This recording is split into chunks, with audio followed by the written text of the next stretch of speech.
Assalamualaikum warahmatullahi wabarakatuh. Saya dengan Sinta Rahmalia dari Universitas Mercu Buana. Di sini saya ingin mempresentasikan mengenai sistem informasi manajemen dan lebih membahas tentang telekomunikasi, internet, dan teknologi nirkabel. Berikut presentasinya.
Terima kasih telah menyaksikan presentasi saya. Untuk lebih lanjutnya, saya akan menjelaskan mengenai tren dalam dunia jaringan dan komunikasi. Perusahaan di masa lalu ada dua jenis yang digunakan, yaitu jaringan telepon dan jaringan komputer. Jaringan telepon histori ditangani komunikasi suara dan jaringan komputer ditangani oleh lintas data. Jaringan telepon dibangun oleh perusahaan telepon sepanjang abad ke-20 menggunakan teknologi transmisi suara yaitu software dan hardware, dan perusahaan-perusahaan ini hampir selalu beroperasi sebagai monopoli yang diatur di seluruh dunia. Jaringan komputer pada awalnya dibangun oleh perusahaan komputer yang ingin mengirimkan data antar komputer dari satu lokasi ke lokasi yang berbeda. Setiap komputer di jaringan berisi perangkat antarmuka. Jaringan disebut antarmuka atau jaringan NIC. Sebagian besar komputer pribadi saat ini memiliki kartu ini dibangun di dalam motherboardnya.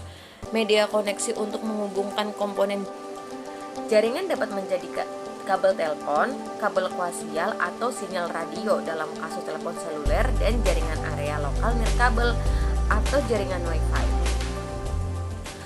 Lalu, teknologi utama dalam jaringan digital dibagi menjadi dua, yaitu client server dan paket switching. Paket switching adalah metode membelah pesan digital menjadi parsel yang disebut paket. Mengirimkan paket sepanjang jalur komunikasi yang berbeda yang telah tersedia dan kemudian menyusun kembali paket-paket setelah mereka tiba di tujuan yang mereka inginkan. Sebelum mengembangkan paket switching, jaringan komputer digunakan dan disewakan sirkuit telepon khusus untuk berkomunikasi dengan komputer lain di lokasi terpencil. Teknologi utama dalam jaringan digital ada juga TCP atau IP dan konektivitas. Di masa lalu, banyak program protokol proprietary yang tidak kompatibel sering dipaksa bisnis perusahaan untuk membeli komputer dan peralatan komunikasi dari satu vendor. Tapi hari ini, jaringan perusahaan semakin menggunakan satu umum standar di seluruh dunia yang disebut Transmission Control Protocol atau Internet Protocol. Nah, TCP atau IP dikembangkan pada awal 1970-an untuk mendukung US Department of Defense Advanced Research Project Agency atau DARPI, upaya membantu para ilmuwan mengirimkan data antar berbagai jenis komputer jarak jauh. Setelah membahas mengenai teknologi utama dalam jaringan digital, lalu kita bahas mengenai jaringan komunikasi. Jaringan komunikasi ada satu, yaitu sinyal, dan sinyal dibagi menjadi dua, yaitu sinyal digital dan sinyal analog. Sinyal analog diwakili oleh gelombang yang terus-menerus melewati media komunikasi dan telah digunakan untuk komunikasi suara. Perangkat analog yang paling umum adalah headset telepon, speaker komputer, atau semua yang membuat bentuk-bentuk gelombang analog di telinga Anda dapat mendengar. Sebuah sinyal digital adalah diskrit, gelombang benar daripada gelombang terus-menerus. Nah, untuk sinyal digital mengkomunikasikan informasi sebagai string dari dua negara diskrit, 1 bit dan bit 0, yang dipresentasikan sebagai on-off pulsar elektrik. Komputer menggunakan sinyal digital dan membutuhkan modem untuk mengkonversi sinyal digital ke dalam sinyal analog yang dapat dikirim melalui saluran telepon, jalur kabel, atau media nirkabel yang menggunakan sinyal analog. Nah, untuk jaringan komunikasi sendiri ada beberapa tipe. 1. Local Area Network atau LAN. Local Area Network dapat mencapai hingga 500 meter atau kurang lebih satu bangunan. 2. Campus Area Network. Campus Area Network mencakup sampai 1000 meter. Ini lebih luas, kira-kira 1 atau 2 lantai di sebuah perusahaan. 3. Ada Metropolitan Area Network. Untuk Metropolitan Area Network ini tergolong yang paling besar, mencakup sebuah kota atau daerah metropolitan. Tapi ada yang lebih besar lagi, yaitu Wide Area Network atau WAN. WAN ini dapat mencakup sampai dengan benua atau area global. Di jaringan komunikasi ada 5 media transmisi fisik, yaitu 1. Kawat bengkok, 2. Kawat koaksial, 3. Serat optik dan jaringan optik, 4. Media transmisi nirkabel dan perangkatnya, dan 5. Kecepatan transmisi. Setelah membahas jaringan komunikasi, kita bahas mengenai internet. Internet adalah jaringan dunia dari jaringan-jaringan yang menggunakan model client server untuk kompetisi dan model referensi jaringan. Semua komputer di internet diberikan alamat IP numerik yang unik. Domain Name System atau DNS mengubah alamat IP pada nama domain sehingga pengguna hanya perlu menyatakan nama domain untuk mengakses suatu komputer di internet. Nah, internet didasarkan pada TCP atau IP, protokol jaringan suite.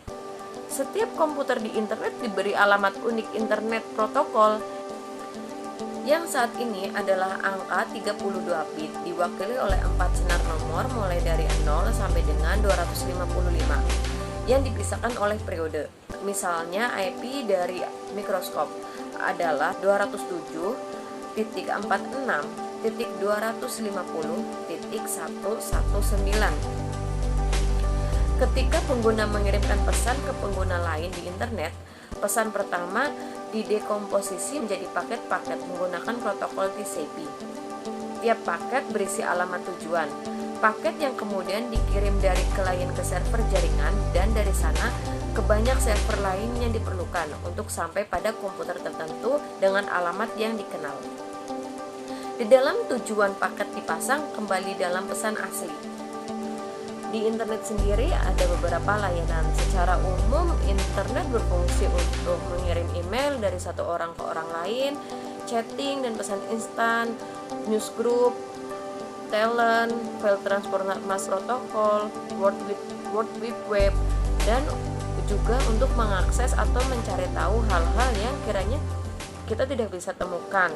Dengan adanya internet, kita bisa mengakses internet dan mencari informasi lebih luas dan lebih banyak lagi. Nah, setelah membahas internet, kita sekarang membahas revolusi nirkabel. Teknologi nirkabel meningkatkan produktivitas dan hasil kerja dengan menyediakan komunikasi dan akses ke informasi kapanpun dan dimanapun, termasuk ke sumber-sumber informasi di internet. Komunikasi nirkabel membuat perusahaan lebih mudah berhubungan dengan pelanggan, pemasok, dan karyawan, serta memberikan pengaturan yang lebih fleksibel dalam mengorganisasikan pekerjaan. Teknologi nirkabel mobile memfasilitasi manajemen rantai pemasok dengan mencatat data pergerakan barang sebagaimana peristiwa ini terjadi, dan dengan memberikan informasi yang terperinci dan segera seiring barang berpindah di sepanjang rantai pemasok. Sistem radio frequency identification memberikan teknologi yang hebat untuk mencapai tujuan ini. Sistem ini menggunakan label kecil yang memiliki microchip bawaannya yang mengandung data tentang suatu barang dan lokasinya. Label ini mentransmisikan sinyal radio melalui jarak pendek ke unit pembaca RFID yang khusus. Pembaca RFID ini kemudian meneruskan data melalui jaringan ke komputer untuk diproses. Di revolusi nirkabel ada juga jaringan sensor nirkabel. Jaringan sensor nirkabel yaitu jaringan dari ratusan atau ribuan perangkat nirkabel saling berhubungan atau node yang tertanam ke dalam lingkungan fisik untuk menyediakan pengukuran banyak titik di ruang besar. Mereka didasarkan pada perangkat dengan build dalam pengolahan, penyimpanan, dan sensor frekuensi radio dan antena. Nah, kedua perangkat tersebut terhubung ke jaringan interkoneksi di mana data yang diarahkan mulus antara semua node dan diteruskan ke komputer untuk dianalisis. Jaringan sensor nirkabel yang berharga dalam bidang-bidang seperti pemantauan perubahan lingkungan, pemantauan kegiatan lalu lintas, atau bahkan radiologi. Terima kasih, sekian presentasi dari saya. Assalamualaikum warahmatullahi wabarakatuh.